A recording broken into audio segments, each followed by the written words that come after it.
Boa noite a todos, convidados aí. Hoje estamos iniciando o primeiro podcast da GR Capital, empresa vinculada ao Banco BTG Pactual. Estamos aqui com os sócios da empresa, os cabeças que mantêm essa empresa de pé aí, Gabriel Pagani, Leandro Rosa e o nosso querido Williams da área de seguros, com a sua voz de locutor. Obrigado, Luquinha. Hoje ele veio aqui só para nos contemplar aí com essa voz Hoje ele brilha com essa voz de podcaster aí, locutor. vai orientar a gente. E para começar, eu queria perguntar aí para vocês, pro Pagani, pro Leandro, como foi o começo da empresa, como que vocês começaram, né? Eu sei que a empresa já tem aí 10 anos de mercado. E há 10 anos atrás, para mim também, isso aí era só uma sopa de letrinhas. Eu não fazia ideia em 2012 do que era um BTG, uma XP, e hoje está bastante difundido, né? Mas acredito que no início vocês tinham uma certa dificuldade. Como que foi esse começo? Certo, vamos lá.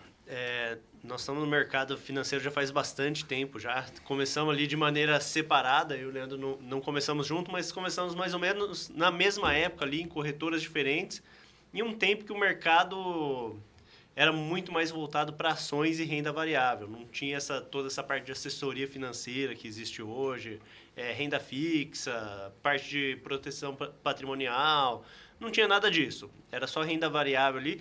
E como que funciona, né? Acho que a maioria das pessoas que entraram naquela época, é até interessante, que geralmente o cara entrou no mercado operando por conta própria, ou seja, consegui algum dinheiro ali, achei que ia ficar rico no mercado financeiro, e, pego meus R$1.000, isso aqui eu dobro toda semana e vou me aposentar com 25 anos e tá tranquilo. E geralmente o que acontecia? Você pegava esses R$1.000 e perdia logo nas primeiras 3 semanas. Era mais ou menos assim. E aí no meu caso, né, eu fui me aprofundar um pouco mais, entender mais sobre o mercado, entendi como funcionava ali, que precisava de muito mais estudo e acabei conhecendo a corretora na época, um escritório que tinha de investimentos aqui em Bauru. Eu conheci o pessoal, fui em palestras lá e tudo mais e acabou que fui convidado para trabalhar com eles. Comecei a trabalhar ali, virei sócio, onde o Naka também, que é nosso sócio hoje, era sócio lá também. E aí, futuramente, a gente se juntou e fundou a GR. Então, acho que todo mundo tem um início muito parecido ali. Começou a operar no mercado por conta própria, quebrou a cara ali, não necessariamente nesse sentido, mas começou a entender um pouco mais de mercado e aí começamos a realmente prestar assessoria financeira, entender o que faz sentido, o que não faz, e explicar para o cliente, não entra perdido aqui porque não é tão simples quanto parece, quanto contam na TV. Acho que foi muito nesse formato nosso início, né? Isso aí, Pagani. Eu tive, assim, comecei trabalhando em São Paulo, eu trabalhava muito com consultoria, né? Tive o privilégio de fazer trabalhos com o Goldman Sachs, enfim, trabalhei em empresa pré-operacional que ia abrir o capital em bolsa, e fui me apaixonando pelo mercado, mas foi como o Pagani falou, né? No começo era só bolsa, né? Então você praticamente captava o cliente para comprar ações, né? E a gente vê hoje essa evolução, né? Se a gente pudesse, a gente nunca iria imaginar, por exemplo, no caso da GR, a gente fazia um trabalho totalmente individual ali, né? Você captava o cliente e atendia ele na compra de venda de ações. E hoje, quando você olha como que esse mercado está crescendo, você não queria imaginar, por exemplo, a gente não queria imaginar que a gente ia ter mais de 1 bilhão em custódia, mais de 3 mil clientes, enfim, e dando suporte em previdência, em seguros, enfim, né, uma solução completa. E, inclusive, aquele cliente que não quer bolsa, ele pode ser muito bem atendido, né, hoje pelas plataformas e pela GR Capital, né? Então, é mais do que a história, né, é um amadurecimento ali tanto dos assessores como do mercado mesmo, né? Todo mundo teve que acompanhar muito esse crescimento do mercado, né? Muita gente ficou para trás, na verdade. O que eu acho que nos trouxe até aqui é realmente conseguir enxergar essas mudanças do mercado, que nem eu e o Leandro, a gente tem até o certificado de CFP, que é certificado de planejador financeiro. Por quê? A gente percebeu a mudança no mercado. Falou, não é mais renda variável só, está mudando o rumo para uma assessoria financeira mesmo, né? Hoje o nosso trabalho chama assessor de investimentos, ou seja, é enxergar a vida inteira do cara, trabalhar a vida inteira do cliente ali, falar, olha, vamos traçar objetivos para curto, médio, longo prazo e encontrar o produto ideal para ele dentro da plataforma. Então, a gente vai seguir ali recomendações dos nossos analistas e tudo mais, apresentar para o cliente e trazer o produto ideal ali de acordo com o perfil de cada cliente. Pô, bacana. Vocês comentaram que realmente esse começo da empresa foi focado apenas no mercado de ações, né, no mercado de renda variável. E o que a gente tem, né, o pessoal de fora assiste os filmes de Hollywood lá, vê os caras de Ferrari, de Lamborghini. Quando você comprou a sua primeira Ferrari, Pagani? Eu não comprei ainda, Leandrão só por enquanto que... Não sei se eu compraria, viu? Não sei se eu compraria. A gente sabe que a realidade é bastante diferente do que eles vendem em filmes, né? Mas essa parte de investidores é muito mais como o Warren Buffett fala, como assistir a grama crescer do que num jogo, né? Exatamente. Você quer uma adrenalina, vai para Las Vegas, joga Las Vegas. $100 e acabou ali. Você não vai perder todo o dinheiro da sua vida, é bem isso. Legal. E assim, qual que você acha que é o segredo para vencer no longo prazo no mercado financeiro? Bom, o pessoal sempre comenta, né? O pessoal sempre imagina que, na verdade, o grande segredo para você vencer no mercado é você ter altos retornos, né? Se eu tiver altos retornos, eu vou... Mas não é, né? Na verdade, o que te mantém no mercado e o que te faz ganhar dinheiro ao longo do mercado, e quando a gente vê aqueles senhorzinhos de cabelo branco, né? E você falar e você fica sabendo que aquele cara é bilionário, aquele tem muitos milhões na bolsa. Na verdade, não foi o grande índice, o grande retorno dele anualizado. Na verdade, foi uma disciplina dele, do investidor, ao longo do tempo, de estar com processos de compra de ativos ao longo do tempo e até em pequenas doses, né? Hoje, o pessoal sempre fala do Warren Buffett, né, que é o mais conceituado investidor aí no mundo, né? Existem mais de 2.000 livros que falam sobre o Warren Buffett, para vocês terem uma ideia. E falam de das estratégias dele de analisar ações. Que ele é um excelente analista de ações, isso aí não tem dúvida, né? Que ele é uma excelente análise de negócio, a gente não tem dúvida. Mas o que ninguém comenta é que ele, há praticamente 70 anos, ele compra ações. E ele começou desde criança fazendo isso, né? Então, na verdade, quando você pega a rentabilidade anual dele, não é nada fora do comum. Mas o que é fora do comum é a disciplina dele em estar sempre comprando mais e comprando ativos baratos e reinvestindo sempre. E essa é a dificuldade do pessoal, entendeu? Na verdade, eu acho que o grande segredo do grande investidor não é necessariamente uma grande tacada, mas a constância dele, a disciplina dele em se manter, né, mesmo depois de rico, se manter, ter um custo de vida ali baixo, né? O que acontece com a maioria das pessoas é que quando aumenta o patrimônio dela, aumenta também o ego, né? Então ela passa a gastar mais do que deveria. Então, na verdade, eu acho que assim, que não existe o grande investidor. O que existe é aquele grande poupador que ao longo do tempo ele vai construindo patrimônio e com certeza depois de algum tempo vai ficando muito rico. É muito mais sobre o quanto você vai investir do que sobre o quanto você vai ganhar de rentabilidade. Eu acho que no fim das contas é isso, constância e disciplina nos aportes e não buscar uma rentabilidade fora do comum, porque muitas vezes essa rentabilidade nem existe, né? Esse que é o problema. Bacana. Então, assim, você começou em 2012 e você começou que ano no mercado, Leandro? No mercado em si, de assessoria de investimentos, 2009. Mas 2009. investir, estudar de mercado, em estar envolvido com o mercado financeiro desde 2003. 2003. Eu também em 2009, falei 10 anos ali, mas Já são 13. mas É a idade. foi 2009. A idade vai chegando para todo mundo, não tem jeito. E vocês, antes de empreender com a empresa, vocês eram CLT? Eu Eu era meio novo na época. Não deu tempo de eu trabalhar muito antes, não. Mas um trabalho ou outro ali só sem carteira, sem nada.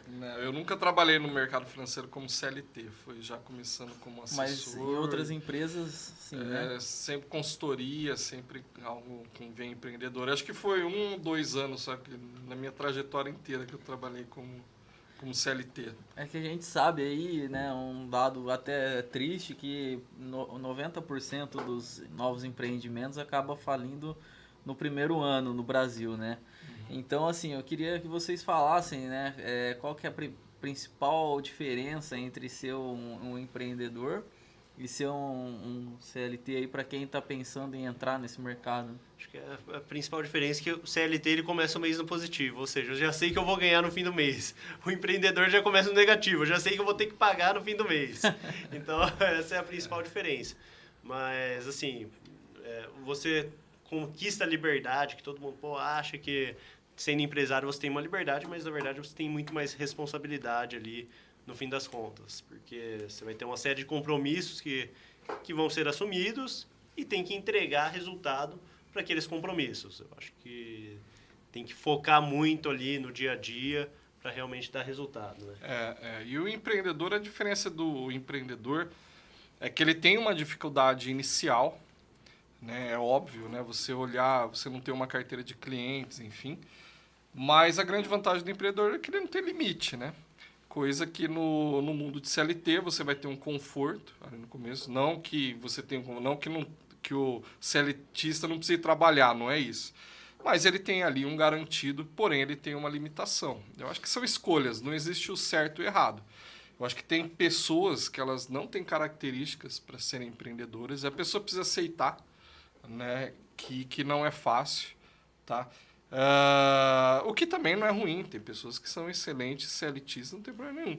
Mas o empreendedor ele vai precisar de algumas outras características e uma delas é a automotivação, né? Então, se você não acordar todo dia sabendo o que você tem que fazer e buscar... E eu nem digo só automotivação, viu? Porque motivação é bacana tudo, mas é mais importante disciplina. Porque tem dia que você não está afim de trabalhar. Ninguém é feliz o tempo todo, Exatamente. né? Se você falar que todo mundo é feliz todo dia, vai estar mentindo. Né? Exatamente. E a motivação é isso, então não adianta. Você tem que lembrar, e aí é a disciplina que vai te fazer caminhar os dias que você não quer, né? Ninguém está motivado todo dia, né? Exatamente. Uhum. E assim, o mercado financeiro mudou bastante nesses últimos 10 anos, né? A gente teve muitas alterações, tanto tecnológicas quanto de característica da sociedade brasileira nesse período. Então, vocês que estão no ramo, eu queria saber como vocês enxergam a função social do mercado financeiro na sociedade brasileira. A gente sabe que o grande capital está localizado aí. Então, eu acredito que ele seja um mecanismo muito importante de transformação social. A gente fala tanto de desigualdade no Brasil, de que o Brasil é o país do futuro, mas está sempre atrasado. Uhum. Então, eu queria que a visão de vocês aí em relação a isso. O Lucas tá indo profundo, hein? Tá complicando aqui, né? Não, legal, mas excelente pergunta. Bom, vamos lá. Primeira visão que o pessoal tem, né, do mercado financeiro é que é um bando de capitalista, né, que surge dinheiro do nada e vai dinheiro para lugar nenhum, né? E não é assim. Na verdade, o mercado financeiro é a grande via entre os poupadores e aqueles que estão precisando de dinheiro. Então, quando a gente fala de mercado financeiro, a gente não fala só de bolsa. A gente fala o cara que precisa de crédito também, né? E você tem vários produtos que a gente distribui que é no mercado de renda fixa para aqueles que estão precisando de dinheiro. Então, vamos supor, uma empresa está precisando de dinheiro, né? Ela emite, por exemplo, uma debênture. Poxa, a gente está na ponta do mercado financeiro, a gente vai identificar aqueles poupadores para emprestar dinheiro para aquela empresa. Então, isso aí é um ponto. O outro ponto, você tem a empresa que chama sócios para participar do crescimento dela. Aí a gente já está falando de bolsa de valores, entendeu? Então, repare como que todo esse canal, se você não tivesse uma estrutura chamada mercado financeiro, você não teria essa condução entre o poupador e aqueles que estão precisando de dinheiro. Então, o mercado financeiro ele é essencial para o crescimento do país, ao contrário do que pensa, aqueles capitalistas. Não, tem uma função essencial que, né, os países hoje desenvolvidos, eles só se desenvolveram, ou parte da transformação deles aconteceu no momento em que o mercado financeiro deles se tornou maduro. Tá? Então a gente está nesse processo, e eu acho que a gente está num processo até mais legal ainda, que é que o brasileiro está se acostumando a investir. O brasileiro está se acostumando a pensar a longo prazo. O brasileiro ele não pensava, e até hoje não pensa, né? A maioria das pessoas pensam que vão se aposentar com a aposentadoria do governo, que não é uma realidade, né? Mas, enfim, a gente vê que essa nova geração já pensa mais a longo prazo e sabe que ele precisa construir ali o seu caminho. O Brasil é um país de enormes contrastes, a gente não tem como negar que milhões de pessoas passam fome, milhões de pessoas sobrevivem com menos de R$ 200 por mês, mas a gente sabe também que país desenvolvido tem um alto grau de poupança, da população poupar, que ali você vai reinvestindo e vai, enfim, gerando um ciclo de prosperidade. Então, o que a gente está vendo é que o Brasil está passando por esse amadurecimento, é óbvio. Você via, por exemplo, que o Brasil ficou vários anos com 100 mil investidores na Bolsa, né? E hoje a gente já está batendo 4 milhões de investidores na Bolsa. É um processo natural e a gente está caminhando. E eu acho que até que o Brasil está muito bem, viu, em relação a isso, viu, Lucas? Exato, o mercado financeiro acaba sendo um grande ponto de colaboração ali. Eu tenho uma pessoa querendo investir e a outra precisando de recursos. As duas se unem ali dentro do mercado financeiro e faz o país como um todo crescer. Como que eu vou gerar riqueza para o país? Gerando algum produto, vendendo, empreendendo. Mas eu não tenho dinheiro para fazer isso. Mercado financeiro, vem aqui, consegue me dar o dinheiro? É uma plataforma ali de colaboração, acaba sendo bem isso. A gente sabe que, apesar do papel social do Estado, o que muda realmente um país são as empresas, são esses empreendedores que sonham ali e precisam da colaboração, do financiamento de outras pessoas para tirar o sonho deles do papel, né? Nos Estados Unidos a gente tem muitas ações na Bolsa, porque é mais fácil deles conseguirem esse capital, né? Então a gente vê ações de tecnologia gigante aí que dominam o mundo, mas se financiam através do mercado, né? Então por que o Brasil não sai uma Google, uma Apple, uma Amazon daqui? Porque realmente essas empresas teriam mais dificuldade, né, para se financiar e ter projetos de longo prazo ali, né? Eu acredito que assim, quando você vai empreender e tentar tirar o seu sonho do papel, se você toma a dívida no banco, você tem um compromisso com o banco de pagar essa dívida. Mas a partir do momento que você tem outros sócios, como o mercado possibilita, é um outro tipo de visão, né? É uma pessoa que vai crescer junto, né? Todo dinheiro tem um custo, né? O dinheiro do sócio, no fim das contas, é o mais barato porque ele não tem juros ali. Então, e dos Estados Unidos ele ser muito mais avançado ali, muitas empresas brasileiras, por exemplo, a gente vê o Nubank aí abrindo capital lá fora. Por quê? No Brasil tá difícil captar dinheiro. Eu vou captar lá fora que eles veem muito mais valor no meu negócio, tem muito mais apetite para investir. E isso aí, ajuda o Brasil como um todo. Quantos empregos no Nubank não gera? Quem tem o cartão ali viu um aumento de eficiência no serviço. Então é isso que o empreendedorismo traz. Um aumento de eficiência, emprego, um produto mais barato e melhor para o cliente. Quem vai bancar isso? O mercado financeiro. E quando a gente fala em mercado financeiro, né, a gente não fala só em investimentos, em pegar o poupador. Mas também tem aquele cara que quer proteger aquilo que ele já tem, né? Exato. E aí entra o amadurecimento que a gente tem hoje, né? Que também até na área do Williams aí também, né? Né, Williams? Que hoje muito produto vindo lá dos Estados Unidos aqui para o Brasil, coisa que a gente nem imaginava. Com certeza, né? Leandrão. E esse é um tema super importante, né? A gente teve um amadurecimento muito grande, né, dentro do mercado. Então a gente já começa a perceber que o investidor está preocupado, sim, né? Se alguma coisa der errado no meio do caminho, o que ele pode, né, utilizar dentro da estrutura do mercado financeiro para proteger a família dele, o patrimônio dele. Então isso está sendo muito interessante. E até esse viés, né, de você olhar para os Estados Unidos, a gente tem hoje vários produtos, né? Inclusive um deles que a gente pode destacar, que é o Whole Life, que é uma apólice de seguro de vida que é super bacana. Até o nome já é americano, né? Exatamente, exatamente. E traz, né, vários pontos ali de equilíbrio para o investidor, né? Então você já tem um primeiro ponto, de repente, de você adquirir uma apólice, que é algo que é, de repente, diferente para o Brasil, né? O Brasil sempre teve ali um modelo de apólices contributivas que funcionam também para um perfil de pessoa, mas é um ponto bem interessante, né? Então você tem uma aquisição de uma apólice e você coloca ela à disposição de várias situações, né? Proteção, a gente fala muito sobre a própria sucessão, né, Leandro, Pagani e Lucas, que é um ponto super importante, né? O seguro de vida, ele faz essa ponte, né? Então, é um tema muito importante, tem crescido demais, né? A própria pandemia mostrou e acelerou muito esse tema, né? As pessoas que não falavam sobre seguro de vida, agora elas procuram, né? Inclusive o nosso escritório, para poder falar sobre esse tema. Aquele seguro que a gente fez na GR, eu acho sensacional. Quem tem sócio, você tem uma empresa, você tem sócio, né? E o sócio não é sua esposa.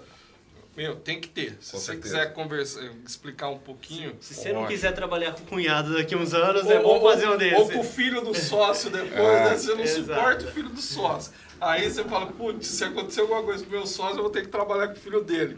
Né? O mercado financeiro tem alternativa para isso, né? Exatamente, Leandrão. E até foi o tema que o Luquinha comentou agora, né? Que a maioria das empresas, às vezes, não passa ali do primeiro ano e a gente tem um índice sobre isso, né? Na verdade, a maioria das empresas que já tem uma primeira sucessão, um índice muito pequeno chegam, né, a uma segunda geração e depois da terceira para a quarta isso é muito menor. Então esse seguro ele é muito importante, porque às vezes no meio do caminho um filho, né, ou a esposa, ou de repente não tem uma pessoa para assumir o lugar desse sócio.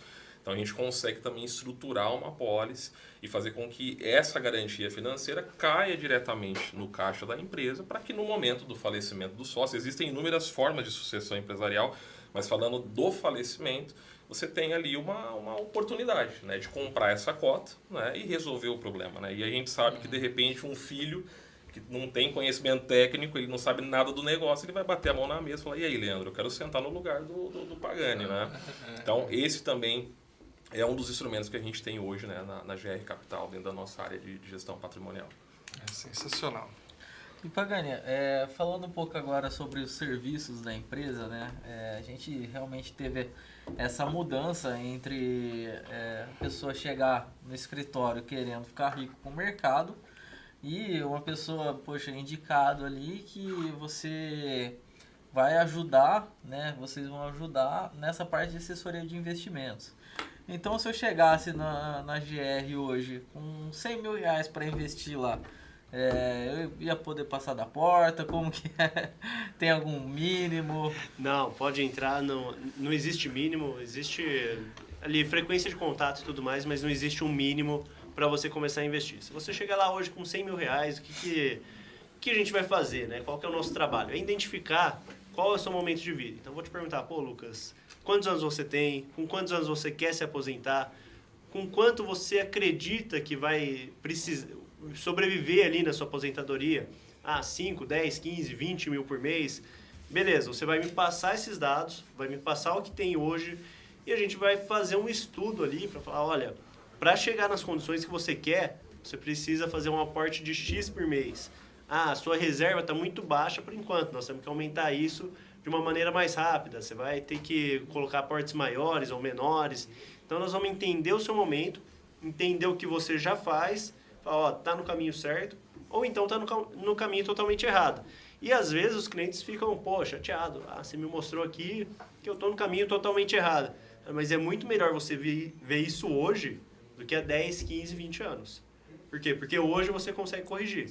Então nós vamos mostrar isso para o cliente. Olha, existe esse trilho, se você quer chegar aqui nesse ponto, o caminho é esse, a rentabilidade que a gente tem que buscar é essa, os produtos que podem te dar essa rentabilidade são esses, e a gente vai traçar ali.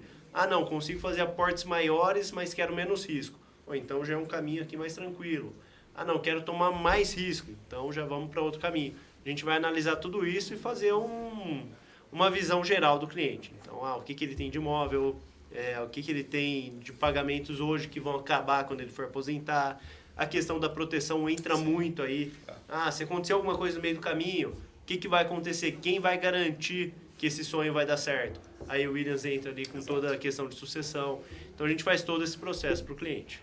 Pô, você chega lá na GR e fala assim, poxa, eu quero tirar 10% ao mês com trade, day trade. O que você falaria para mim, Pagani? Olha, infelizmente milagres não existem. O Warren Buffett, o maior investidor do mundo, tem uma média de 2. Você acha que você vai bater o Warren Buffett em 8% ao mês? Vai ser complicado.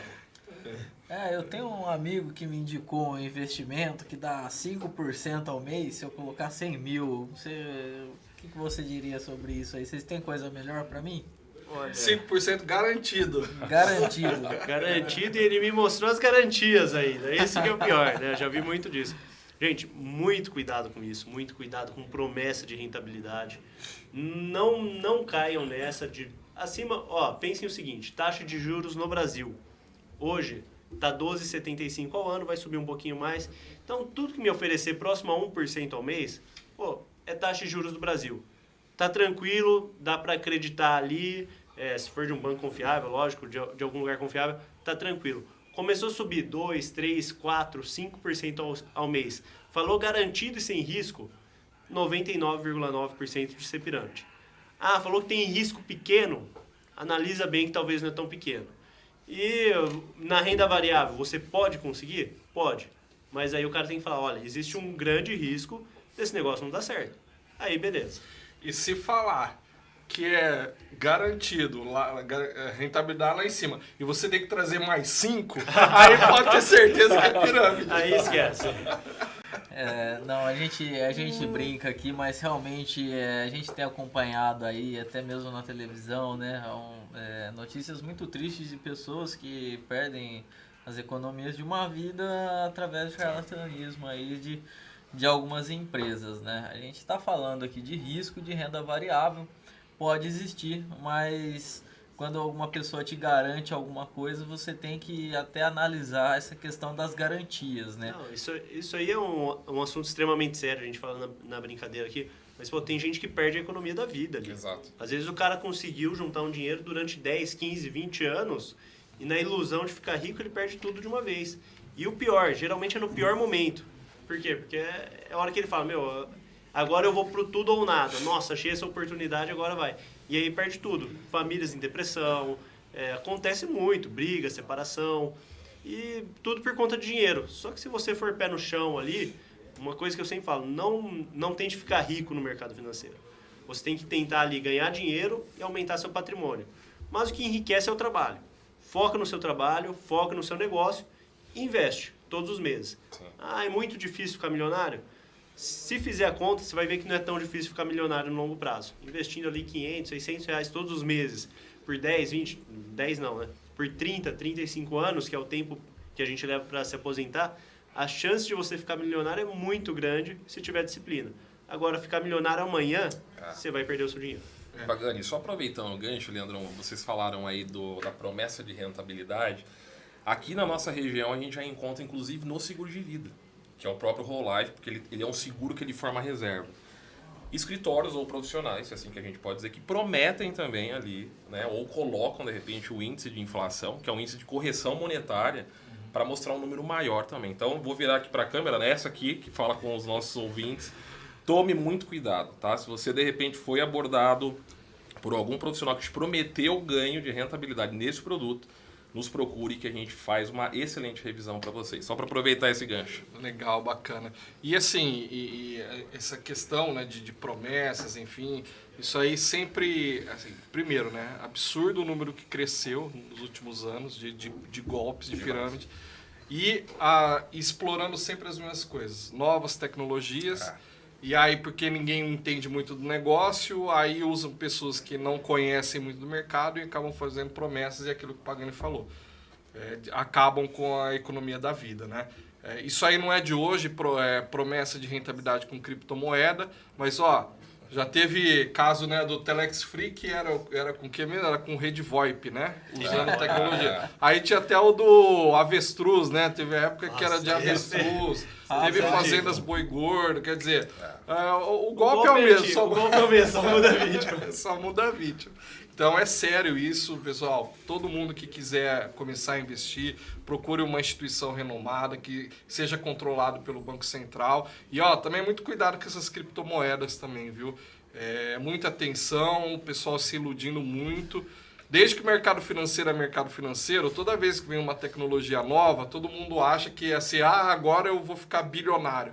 Mas não é assim. Para você ter uma ideia, a primeira ação, ela surgiu, eram com capitanias, né, capitanias de navio, né, para explorar as Índias. Então as primeiras ações, então quer dizer, já era uma tecnologia nova lá as embarcações que iam. E aí o mercado financeiro começou, mas toda vez que começa uma tecnologia nova, vem com esse boato de que agora a gente vai ficar rico, é um novo paradigma, tudo vai mudar, e não é bem assim, né? A gente viu, por exemplo, a bolha das .coms no ano 2000, e hoje eu vejo muita correlação, já estou entregando minha idade aqui, né? Mas já estou vendo muita correlação do que era a bolha.com com as criptomoedas. Todo mundo achando que todo mundo qualquer coisa que você vai comprar vai dar certo. E nas .coms a gente viu, 99,999% das empresas quebraram.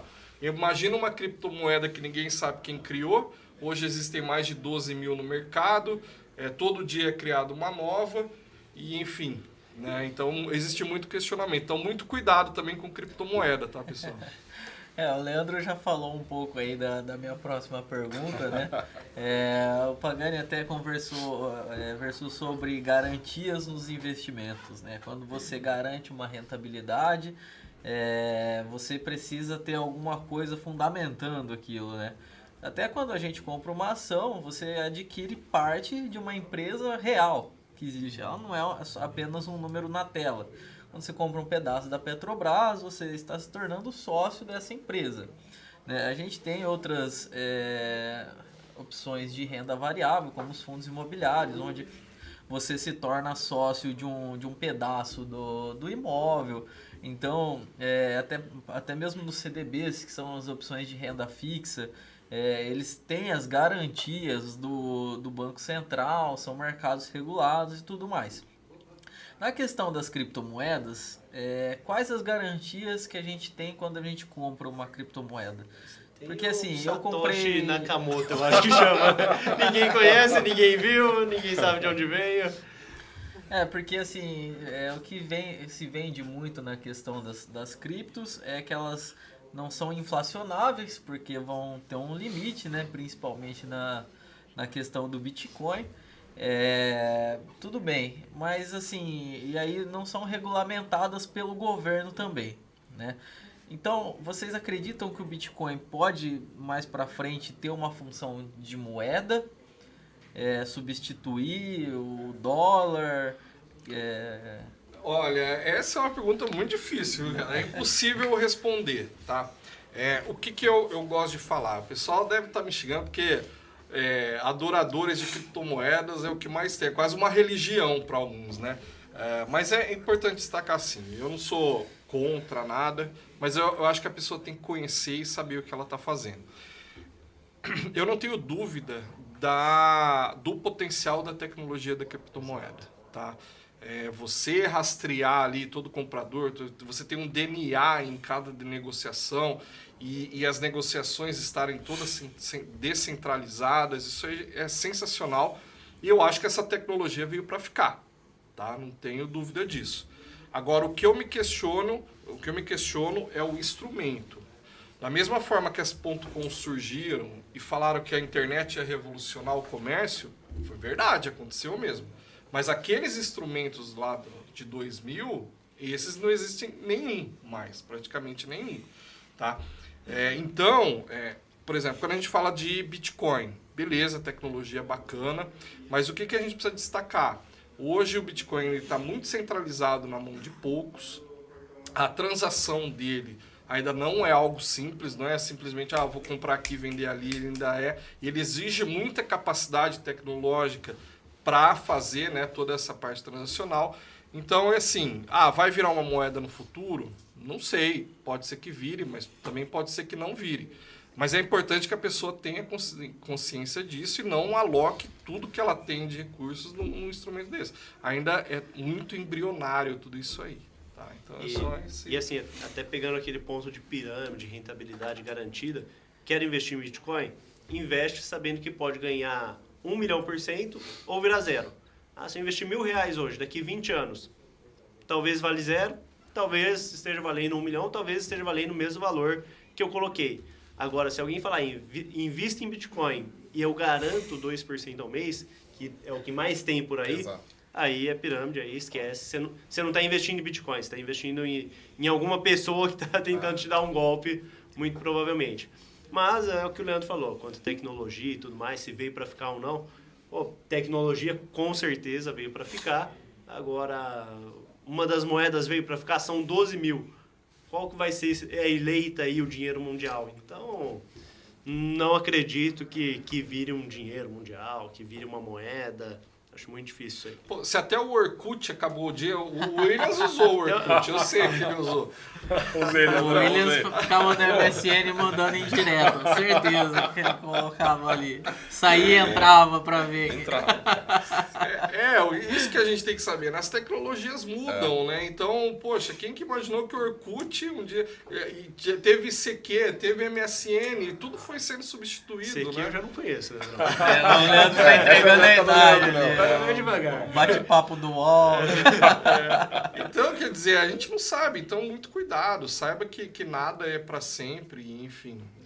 Só em relação a isso. Isso aqui eu peguei o finalzinho, nunca nem mexi, mas, pô, imagina a gente pensar que hoje o Facebook tá ficando pra trás, vamos pensar no Instagram hoje, que eu acho que é o mais usado.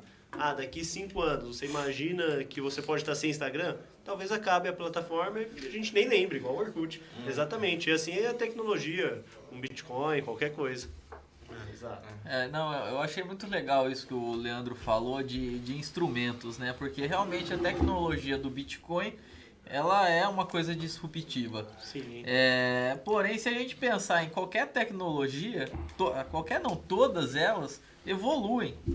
É a mesma coisa que você comprar um computador em 1980 e achar que aquele lá vai resolver o seu problema pro resto da vida.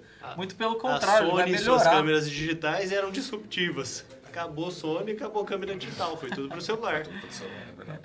E o que agora eu vou gerar polêmica de vez. Já que é para gerar polêmica, vamos gerar polêmica. Assim, o que me surpreende um pouco, né, é porque a retórica é justamente essa. Não, eu não acredito no sistema financeiro, então eu vou colocar parte dos meus recursos em algo alternativo. Agora, me surpreende, né, você tem uma estrutura com leis, com bancos que são regulados, você tem o Estado ali, eu não acredito no Estado, Poxa, você não acredita na economia que você come, que você anda, que você vê carro andando para cima e para baixo, mas você acredita num negócio desconhecido, de um cara que nunca nem viu, ninguém sabe quem que é, o cara tem 20% do total, e as pessoas acreditam e não acreditam no Estado. Então, eu acho até bonito, né? É uma coisa assim, um negócio lúdico. Uma utopia. É uma utopia bacana, mas, poxa, às vezes colocar o dinheiro da família nisso aí, toma cuidado, né? E assim, deixar bem claro, né, Leandro? Pô, a gente não tá falando que não invista nada em Bitcoin. É simplesmente, o que você investir hoje, saiba que daqui 10 anos pode ser zero. O que isso vai mudar a sua vida? E se crescer demais? Pô, isso aí vai ser relevante. Agora pense que isso pode virar zero. Esse é o ponto. Só acho que precisa ser mais discutido, precisa ter o outro lado do contraponto. Às vezes a gente vê na internet só o lado positivo, e não vê o outro lado. Só isso. Não, e assim, não são realmente críticas, são pontos que as pessoas têm que analisar antes de entrar, né? Poxa, será que esse dinheiro, se cair 30%, eu vou conseguir segurar mais pra frente? E a maioria das pessoas nem sabem que o Bitcoin tem mais de 12 mil concorrentes ali, né? Que são 12 mil criptomoedas também tentando entrar no mercado. Ou seja, qual que vai ser a líder? Ninguém sabe que tem toda essa concorrência nesse mercado.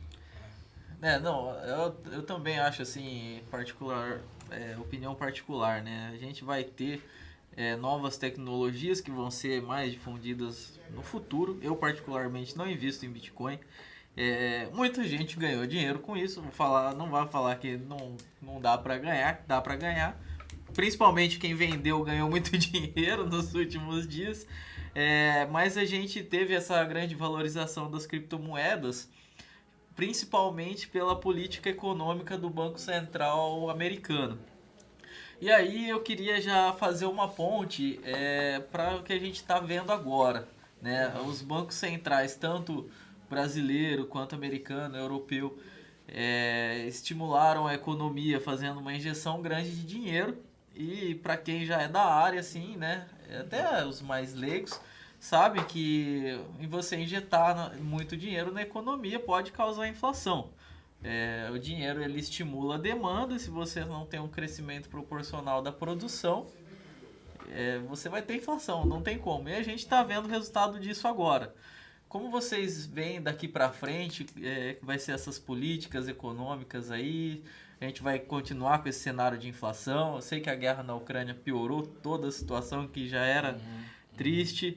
E ainda mais eleição no Brasil também. Como que vai ser esses próximos meses aí? Vamos por partes, né? Eleição de um lado e... Porque, bom, vamos lá. Expansão monetária, né? Nunca os bancos centrais injetaram tanto dinheiro na economia como agora, né? E a conta, uma hora ia chegar. Era impossível. Se a gente pegar Estados Unidos, por exemplo, desde a crise de 2008, do subprime, né, que foi a última grande crise, Estados Unidos vem ali, né, periodicamente fazendo grandes injeções de dinheiro, e quando a pandemia veio, eles realmente aí abriram caixa mesmo, começaram a distribuir cheques, literalmente cheques para os americanos. Exato. Exatamente. Então a conta está chegando, e a conta não está chegando só por causa disso, né? A gente também teve uma quebra de ruptura das cadeias, né, com o Covid. Né? Ainda hoje eu estava lendo aí na Europa um monte de fábrica parada porque não está tendo chip, enfim. Então a gente tem esse... E isso gerou um processo inflacionário. Expansão monetária sem crescimento, né, da economia acabou gerando inflação. Eu acho que principalmente lá fora, e vamos falar de Estados Unidos, eu acho que eles vão sofrer um pouco mais com inflação. Hoje o CPI, né, que é a principal referência dos Estados Unidos, em 8,6%, para eles é um absurdo. Eles estão acostumados com inflação de 2 a 3%. E o que preocupa, sim, é que, por exemplo, se você pega na mão de obra, por exemplo, eles estão super... hoje a economia americana está com 3,5% de desemprego super baixo, ou seja, então... Só não trabalha quem não quer. Só não trabalha quem não quer nos Estados Unidos, e a mão de obra lá está ficando muito cara, e eu acho que eles tendem a sofrer um pouco mais, tá, de inflação. Me surpreende, por exemplo, o Banco Central Europeu, que está dormindo em berço esplêndido. Nós estamos no começo de junho, tá? Só para o pessoal saber. O Banco Central Europeu até agora não subiu a taxa de juros. Lá a taxa de juros é menos 0,5% ao ano, com inflação batendo quase 8% lá. Então me surpreende, por exemplo, a Europa ainda não ter tomado nenhuma atitude.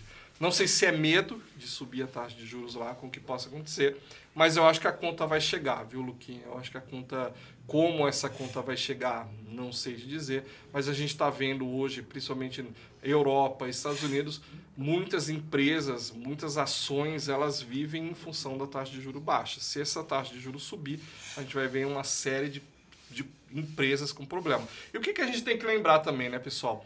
Várias crises no mercado financeiro surgiram logo após você ter uma alta de juros. Então, não vai acontecer nada do que já não aconteceu antes, tá? As pessoas não precisam se assustar, eu vou tirar todo o dinheiro amanhã. Calma, crises já aconteceram em várias vezes. O Brasil... craque. O Brasil é craque nisso, né? É o Pelé da inflação no mundo. Até engraçado ver o país desenvolvendo com problema de país subdesenvolvido, né? A inflação é um deles. Mas, assim, é muito difícil saber exatamente o que vai acontecer. Mas eu acho que, principalmente a Europa e os Estados Unidos, tem espaço para cair mais um pouco. E em função que eles viveram ali um berço esplêndido de taxa de juros muito baixa e dinheiro fácil durante um bom tempo, tá? Então agora essa conta vai chegar. E Brasil, rotina. Estamos seguindo a mesma coisa, só mais um dia, exatamente. Como que é que você fala, né? No Brasil, parece que em um ano, mudou. Saiu uma semana, mudou tudo. Saiu 10 anos, não mudou nada. Pode ficar tranquilo. Infelizmente a gente tem essa realidade, né? Mas assim, a gente sabe que a inflação nada mais é que a perda do poder de compra da moeda. Então, como que a GR Capital pode me ajudar aí, até fazendo um merchan, a me defender dessa inflação aí que tá comendo meus trocados lá na poupança? Bom, você pode analisar de várias formas, tudo depende do perfil do investidor e o que ele quer para frente. Se você pegar, por exemplo, hoje no cenário de bolsa, tá, você tem um monte de ação descontada, tá? Estão precificando muito risco e, por exemplo, a relação preço-lucro, né, que é um indicador onde você vê se uma ação está barata ou cara, a gente está abaixo da média hoje. Para você pegar hoje relação preço-lucro de Bovespa, a relação é de 12 anos, relação preço-lucro, 12 anos. Hoje a gente está em 7, ou seja, a gente está com um desconto muito baixo, né? Então, primeiro ponto, você tem os fundos imobiliários também muito descontados. Ah, eu sou conservador, morro de medo de chacoalhar o dinheiro. Poxa, tem renda fixa aí pagando mais de 1% ao mês, tem inflação mais 7%, ou seja, você coloca num título de renda fixa que ele vai render a inflação e mais 7% ao ano, entendeu? Então é muito, né, de avaliar o que o investidor quer. Por incrível que pareça, no mundo dos investimentos, por mais que esteja esse momento turbulento e tudo mais, é como se os astros estivessem alinhados. Bolsa barata, historicamente, juros altos, ou seja, renda fixa pagando muito bem, inflação alta, ou seja, o IPCA mais também está pagando muito bem. Onde você investir ali, a chance de ter uma rentabilidade muito acima da média nos próximos anos é grande. A única coisa que você não pode fazer é se assustar e ficar falando, eu vou deixar meu dinheiro debaixo do colchão, que aí mesmo você vai perder para a inflação. Ou você fala assim, eu vou deixar na poupança, aí você vai perder para a inflação. Tá com medo? Coloca numa renda fixa segura, enfim. Existem várias alternativas, tá? Mas... Aí entra muito nosso serviço ali, né? Exatamente identificar o perfil do cliente. Extremamente conservador, a gente está com uma Selic alta hoje, títulos IPCA+, ou seja, que garantem que você vai ganhar da inflação, estão pagando muito bem, pré-fixado estão pagando muito bem, e tudo isso dentro do universo de renda fixa, garantindo ali que você não vai perder dinheiro ali nesses títulos. E aí, para o cara mais agressivo, tem uma bolsa barata, tem um título público que ele pode jogar lá para 2050 e tentar ganhar na curva de juros, que isso já deu muito resultado lá atrás. Então, tem muita coisa que dá para fazer nesse momento. Eu gosto sempre de usar o exemplo, né, eu gosto de usar o Luiz Barsi, né? O Luiz Barsi, para quem não conhece, é o maior investidor pessoa física do Brasil e o patrimônio dele é avaliado hoje em 4 bilhões de reais. E ele basicamente investe em ações. Mas esse investidor, Luiz Barsi, ele já passou por mais de 30 crises desde que ele começou a investir. Já passou por mais de 10 presidentes, já passou por plano Collor, já passou por tudo. Praticamente, acho que ele investe mais de 50 anos, né? Já viu 99% das empresas quebrarem. E mesmo assim o cara é bilionário e continua investindo. E aquela primeira pergunta que você fez, né? Na verdade, não é tanto retornos altíssimos, mas a disciplina dele de estar sempre adquirindo ativos. Enquanto o Brasil, né? A gente brincou aqui, Brasil é Brasil, mas assim, se você vê, o Brasil é um dos únicos países com a população do tamanho que o nível de educação e tudo mais, por mais que seja baixo ali em alguns pontos que a gente olhe, existem pouquíssimos países como o Brasil, com potencial de desenvolvimento, área territorial muito grande, um agro muito forte, uma população que consome muito, qualquer coisa que você faz aqui acaba funcionando. Então, a oportunidade no Brasil tem muita para quem quer empreender, para quem quer fazer qualquer coisa, e isso acaba refletindo para os investimentos. Então, o momento está um pouco mais turbulento no mundo, na política, vamos ter um pouco mais um chacoalhão aí nessas eleições? Provável que sim. Só que isso aí tudo, o que o Leandro falou, o Barsi já passou por 30 crises, o Brasil vai vencer tudo isso mais uma vez, e quem estiver se posicionando agora, a tendência é se dar bem aí no futuro. Muito bom. Legal. Você quer falar de eleição mesmo? Não. Quer jogar? Não, ele só ia perguntar quem você ia votar. Não, vamos falar. O que eu ia explicar agora é uma coisa que vocês falaram de IPCA, né? Porque a gente vai ter alguns telespectadores aí que não estão tão familiarizados com termos financeiros. O IPCA nada mais é, gente, do que a famosa inflação. O IPCA significa Índice de Preços ao Consumidor Amplo.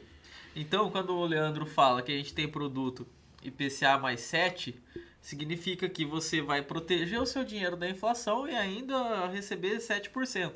Ainda vai receber um prêmio por isso, né? Quando a gente compara com a poupança rendeu 7% no último ano e o IPCA foi 12%. Então, quer dizer que você perdeu 5%.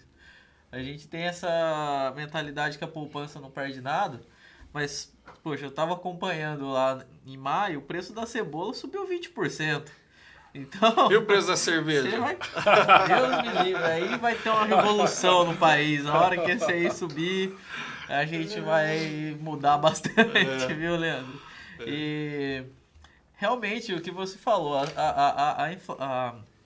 as eleições desse ano, elas vão impactar também a percepção de risco aos investidores. São duas políticas econômicas diferentes, né? A gente vai ter aí dois extremos com o Lula e o Bolsonaro e, poxa, acredito que muitas pessoas vão querer esperar essas eleições para investir depois. Qual é a visão de vocês aí em relação a isso? Eu queria saber quem que vocês vão votar. Não, brincadeira aí. Sei que o voto é secreto aí. Não, vamos lá. Eu acho assim, primeiro ponto, né? Eleição tem no Brasil já há bastante tempo e são sempre muito, né, com ânimos alterados. Mas o que a gente tem que lembrar... eu já fiz essa pesquisa, tá? Eu não me lembro exatamente, mas de todas as eleições que a gente teve, a Bolsa, por incrível que pareça, ela subiu em ano eleitoral, tá? Na maioria das vezes, coisa de 60%, 70% das vezes. Não me lembro o número exato, mas é algo aproximado, tá? Então, isso fica na conta e quando vai chegando mais perto, vão vendo que a coisa também não é tão radical. O que a gente precisa lembrar, né? Poxa, o Brasil está muito mais maduro na questão econômica, né? A gente tem hoje, por exemplo, um Banco Central independente, que independente de quem ganhar, o Banco Central ele não está refém da política do próximo presidente. A gente tem também ali, por exemplo, uma questão constitucional que hoje é o teto de gastos, então você já acaba limitando, né, loucuras com o dinheiro do Estado.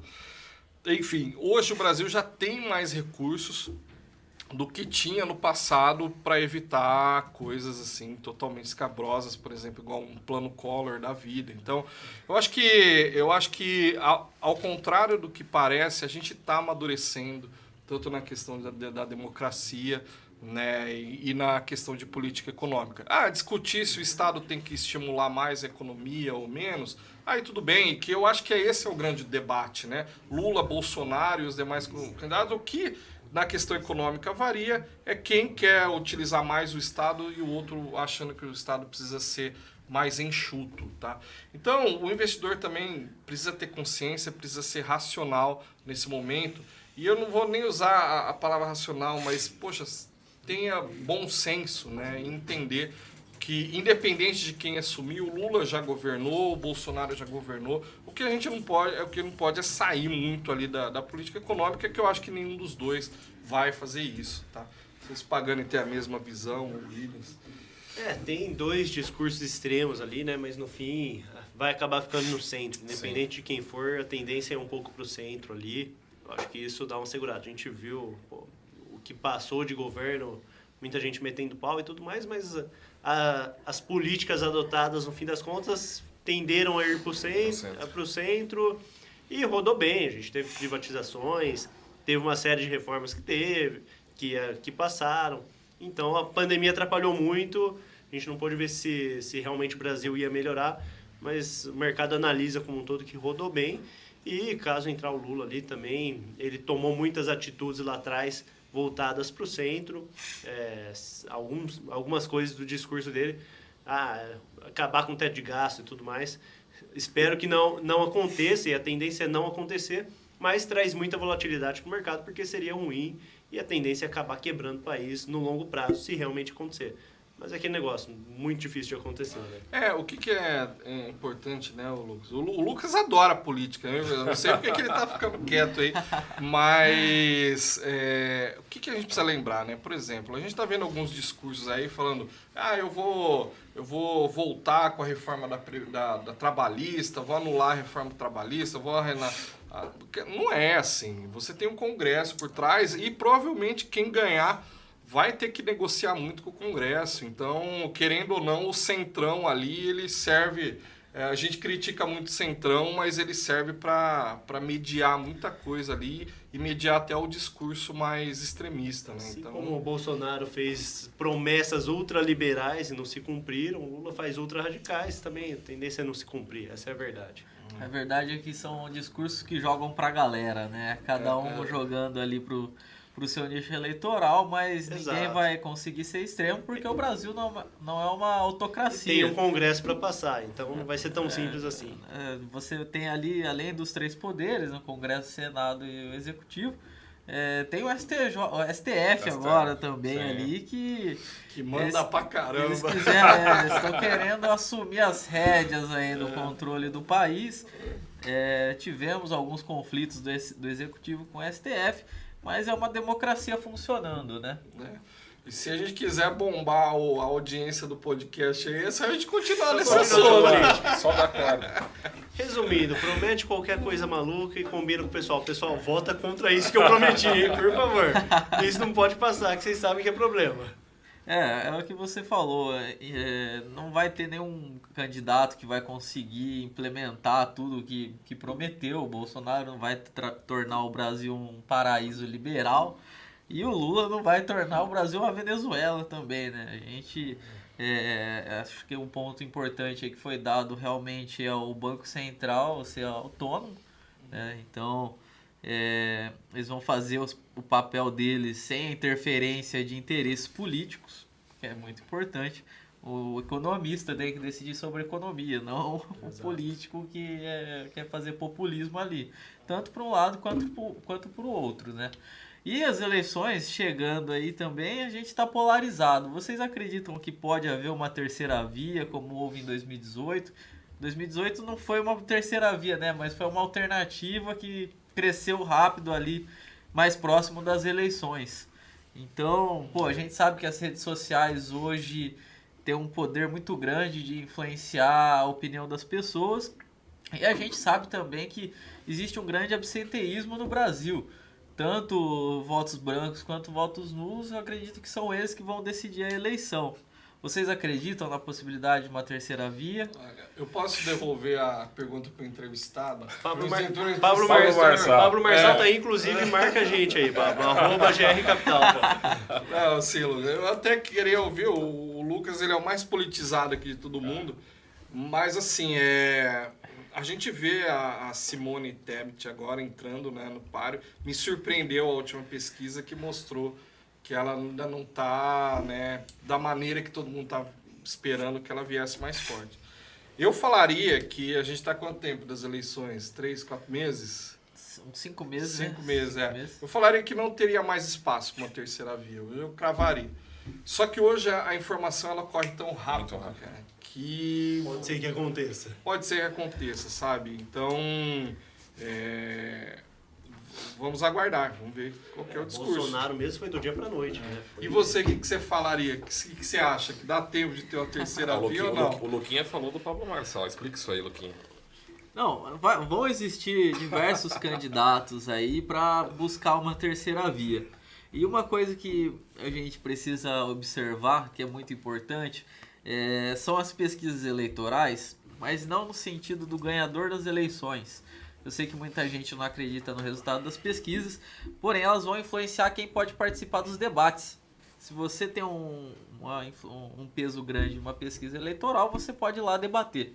Se você não recebe nem 1% lá da intenção de votos, você nem vai em pesquisa eleitoral. Sim.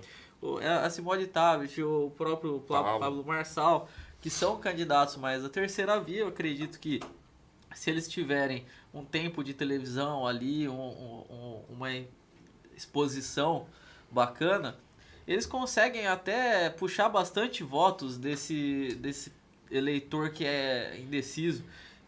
Muitas pessoas que a gente conversa no nosso dia a dia não são nem extrema direita nem extrema esquerda. Elas querem viver a vida delas em paz, sem o governo comendo um pedaço muito grande lá do que elas produzem e tudo mais. E sem discurso de ódio, nada disso. Então, assim, eu acredito que pode sim haver um crescimento de uma terceira via mais equilibrado, né? Mas isso também vai depender da questão da divisão de votos. Então, se surgir um candidato terceira via mais à esquerda como o Ciro, eu acredito que ele roube votos do Lula. Mas não o suficiente para subir, né? Não o suficiente para subir, mas para possibilitar um terceiro candidato ali a substituir. E a questão da direita também, que já teve Moro e Dória saindo, né, da disputa.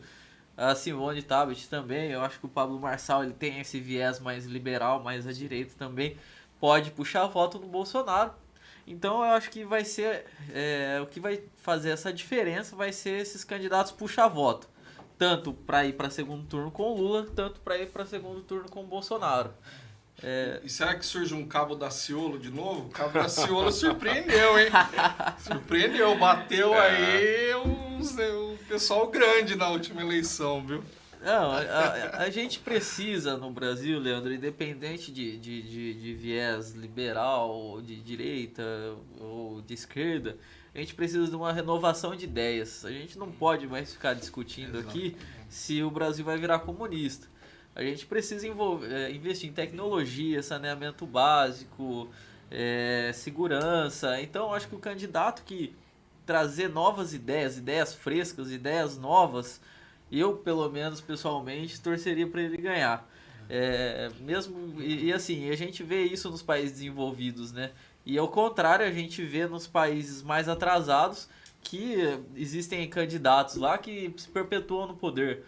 A gente vê vários países africanos com ditador com 20 anos no poder. Então, e a gente vê, os Estados Unidos, o Trump fez o que fez, não foi reeleito. O Biden, eu acho que será difícil de ser reeleito. Então, você ter uma oxigenação de novas ideias, independente do partido... Isso é democracia, né? É isso que vai levar o país para frente. É isso aí. Mas É isso aí, vamos falar de mercado, que senão Só tem mais 5 minutos, já vi a plaquinha ali já, só tem mais 5 minutos. Bom, então acho que a gente já pode ir encerrando, né? A gente queria agradecer aí a quem assistiu esse nosso foi o primeiro podcast, então eu acredito que vai ter bastante coisa aí que a gente vai melhorar no futuro. A gente está aprendendo como faz. Então relevem algum que a gente fala. Eu gostei pra caramba, pode me chamar na próxima. Mas a próxima vai ter cerveja, vai ter sorteio de brinde. Brincadeira, não sei. Mas é isso aí, pra gente saber mais a parte de investimentos e ficar antenado com o que tá acontecendo no mundo, acompanhe nosso podcast da GR Capital. Com essas lendas aqui, a gente vai trazer mais candidatos também, mais entrevistados, e é isso aí, até a próxima. E até, desculpa cortar, mas até o pessoal que estiver ouvindo se interessar por determinado assunto, eu gostaria de saber um pouco mais de finanças pessoais, um pouco de psicologia de mercado, enfim, previdência, seguros. A gente está aqui para bater papo, né? Pode deixar comentado Tem lá. Dicas pro próximo. Qual o tema que a gente vai trazer, né, Leandro? Acho que o próximo a gente tem que falar um pouco mais com o William. Bora. Hoje eu fiquei aqui, é sempre um MBA gratuito, né? Ouvir o Leandrão, ouvir vocês, Pagani. Vamos falar sobre gestão patrimonial, cara. Acho que a gente tem aí o seguro como uma ótima ferramenta. Na verdade, a gente tem, né, ferramentas financeiras e não financeiras. Seria bacana, é um tema importante que está crescendo muito. A gente falou no meio aí do podcast. Vamos marcar, Luquinha, para a gente ir mais a fundo. Combinado, então, galera. Mais alguma coisa, Paganex? Só isso, fechou. Agradecer o convite aí. Eu achei tão legal que pode me chamar nos próximos. Não, vamos chamar. Aí a gente vai trazer um uísque aqui. Boa. Uísque sem álcool Pagani. Evangélico. O vinhozinho. Não pode tomar. Ele tá liberado. Mas beleza, galera. É isso aí. Tamo junto. Até o próximo. Pode encerrar.